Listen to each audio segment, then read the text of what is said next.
जी doctor साहब, किस तरह से अब आपने इसकी पैरवी की है और क्या आखिर क्या मंशा लग रही है आपको इसके पीछे? असल में मंशा तो साफ सुथरी सी है, दिखाई दे रही है।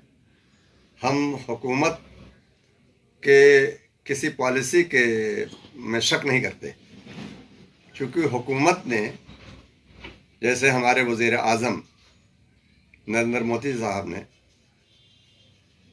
2014 में नवंबर आयुष मंत्रालय बनाया, यानी मिनिस्ट्री ऑफ आयुष।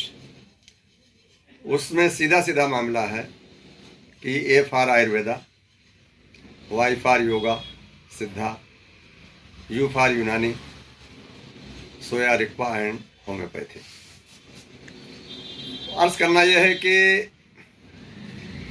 ये जो आयुष मंत्रालय बनाया गया, तो भारत में वो तरीक़ा इलाज जो रिकॉग्नाइज्ड हैं गवर्नमेंट ऑफ इंडिया से या स्टेट गवर्नमेंट से, तो उसका उसमें जिक्र है बाकायदे। और अभी NCISM जो बना है, national commission for Indian system of medicine, CCIM की जगह पर बनाया गया है। CCIM जो रेगुलेटरी बॉडी होती है कॉलेजेस की और तालीम के लिए, तो CCIM ने भी पहले से जारी रखा हुआ था यूनानी आयुर्वेद के साथ साथ। NCISM ने भी बाकायदे क्लियर कर रखा है।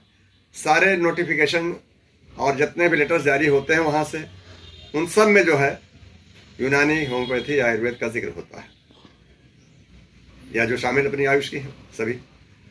लेकिन ये पहला मौका है कि जो आयुष डिपार्टमेंट है गवर्नमेंट ऑफ इंडिया का, इसका जो नोटिफिकेशन है कई बार कंफ्यूजन पैदा करता है। तो सीधी सी बात यह है कि अगर कोई दूसरा डिपार्टमेंट है गवर्नमेंट ऑफ इंडिया का, वो तो वही मानेगा कि जो है गवर्नमेंट ऑफ इंडिया ने जो है उसका जो डिपार्टमेंट मेन है सोर्स, वो आयुष डिपार्टमेंट है। डिपार्टमेंट के लोगों को चाहिए कि जब भी कभी नोटिफिकेशन जारी करें, जब भी कोई लेटर जारी करें स्टेट गवर्नमेंट्स को भी, तो उसमें यूनानी को शामिल करें। कई बार देखा गया है कि जनाब वो सर्विस की बात आती है NHM की, और दूसरे नेशनल हेल्थ और सेहती निज़ाम के जो भी प्रोग्राम है जहाँ नौकरी देने की बात आती है, तो वहाँ जो है आयुर्वेद, होम्योपैथी और BSc नर्सिंग वगैरह का जिक्र होता है। यूनानी क्यों नहीं होती भाई? तो ये चीज़ बड़ा तकलीफदेह पहलू है। तो हम गुजारिश यही करेंगे, हमने ख़त भी लिखा है, इससे पहले भी लिखा है डिपार्टमेंट ऑफ आयुष को, कि वो जब भी कभी कोई नोटिफिकेशन जारी करें तो उसमें कन्फ्यूज़न ना हो दूसरे डिपार्टमेंट्स को और स्टेट गवर्नमेंट को कि उसमें यूनानी कहीं कम है। यूनानी बराबर का शेयर है और बराबर एक कहते हैं जुज़े आज़म है, वो समझ लीजिए। आयुर्वेद के बाद जो सबसे बड़ा भारत में इंफ्रास्ट्रक्चर है, जो तरीका देसी तरीका इलाज है, उसमें यूनानी को बहुत फौकियत हासिल है और वो नेशनल लेवल पर हर जगह जानी जाती है। तो डॉक्टर साहब, इससे पहले तो काफ़ी लोगों को जो है इस तरह के अवार्ड्स जो हैं, जो राष्ट्रीय अवार्ड है, वो मिल चुके हैं। हाँ, सही आपने फरमाया कि इससे पहले जो है, चूँकि हकीम शरफुद्दीन कादरी कलकत्ता वाले, उनको पद्म विभूषण दिया गया। हकीम सैयद खलीफतुल्लाह, हकीम सैफुद्दीन अहमद, हकीम अब्दुल वहीद साहब वगैरह, इन सबों को जो है बहैसियत यूनानी तबीब के पद्म भूषण का अवार्ड दिया गया, पद्मश्री का सर, पद्मश्री।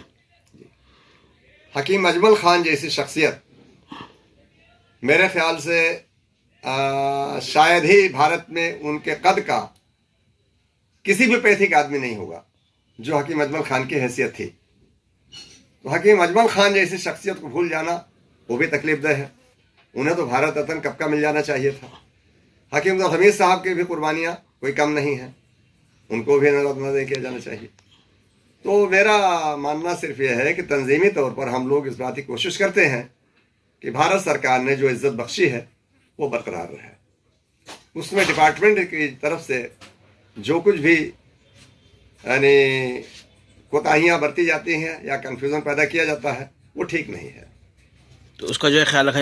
आपने जो चिट्ठी लिखी है उसमें इसी बात का जिक्र किया है। जी जी जी, हमने होम मिनिस्ट्री को लिखा कि ये हमारे लोग पहले से पद्मश्री अवार्ड पा चुके हैं और बल्कि पद्म भूषण भी पा चुके हैं, और चाहिए ये कि आप जो है पीछे का रिकॉर्ड देखते हुए इसको दोबारा शामिल करें।